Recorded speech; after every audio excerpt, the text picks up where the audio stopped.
it's flat wrong. We believe it's flat wrong. Our city's financial advisor, Umbach and Associates, they tell us it's wrong. The State Board of Accounts believes it's wrong.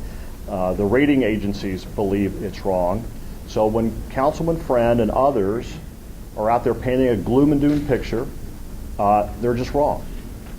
We have lived within our means. All of you have done what we've asked you to do. That's to live within the budgets that the council passes. We're not out spending extravagantly. One might argue that ShotSpotter or Roberts Park are extravagant. I would grant that. We still need them, but I understand if someone thinks that they're extravagant. Otherwise, we're providing the basic services that a city needs to grow. So don't believe the gloom and doom.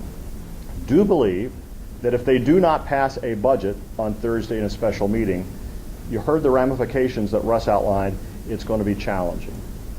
So between now and Thursday, here's what we're doing.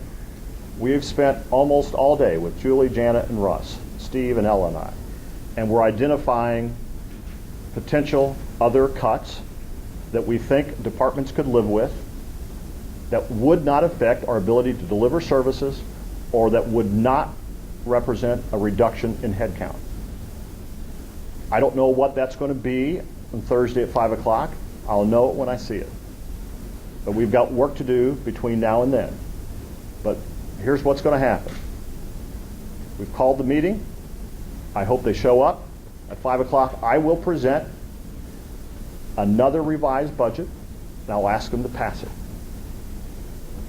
And if it passes, we'll continue our jobs as normal, or as normally as we can, and we'll move past this. If they don't, then we'll have to really buckle down and figure out how to get through these hardships that Russ described. So, thank you in advance for what I know is going to be a fun few days. We'll call many of you and say, come to our office in 30 seconds or less. We'll be timing you. And please be patient with us. We may, I would suspect we're going to ask questions we've already asked. Just be patient with us.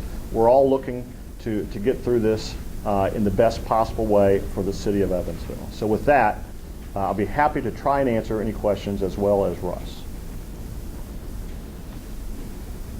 Chris. Have you looked at cutting the full-time health care benefits for part-time city employees? It's been considered.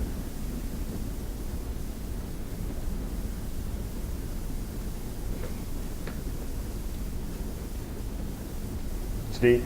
Mayor, can you explain to everybody what reverting back to the 2014 budget might have an impact on our long-term control plan, the mandated program? Yeah, so we would, as you all know, we went through the gut-wrenching task of raising sewer rates 32% this year. They'll go up 8% next year, 18% the year after that. All with the idea that we'll get to, that will start the funding of a $528 million plan, $540 million plan over 28 years.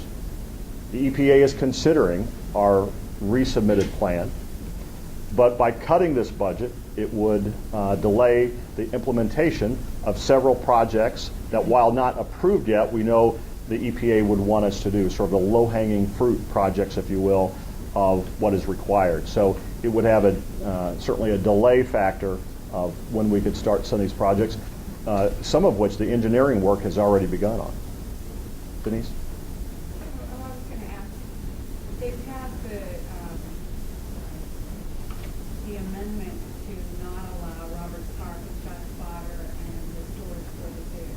Does that remain in effect? Was that approved and passed, and will that remain? Well, since they were not in the 2014 budget, they would not be a part of next year's spending plan.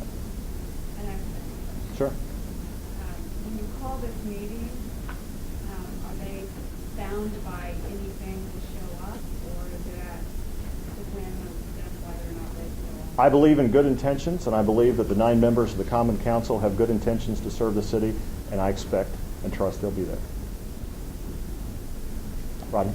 Yeah, is there something that we should be preparing for your call Just know your budget. Know your budget inside and out. Know where there is the least little wiggle room.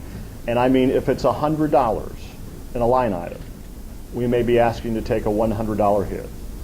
I've gone through the entire general fund budget twice today myself, and I have I've got to go to get another highlighter. Okay, so I have lots of questions that Russ and his team will be answering for me, and if they can't provide the answer, many of you will be providing. So just know your budget. They threw that 0.75%.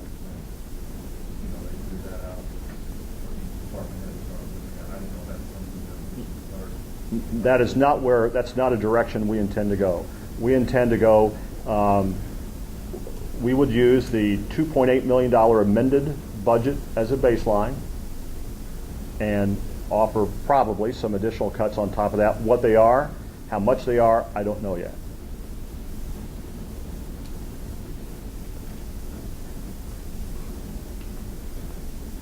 Carrie? You gonna read general fund stuff? Probably a little bit of both. We're talking about what kind of mix that might be.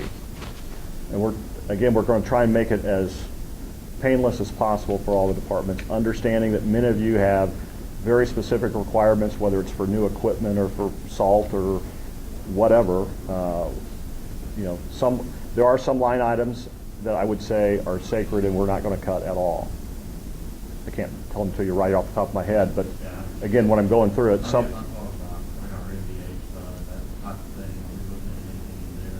We may get down in there, but that's not going to be a priority.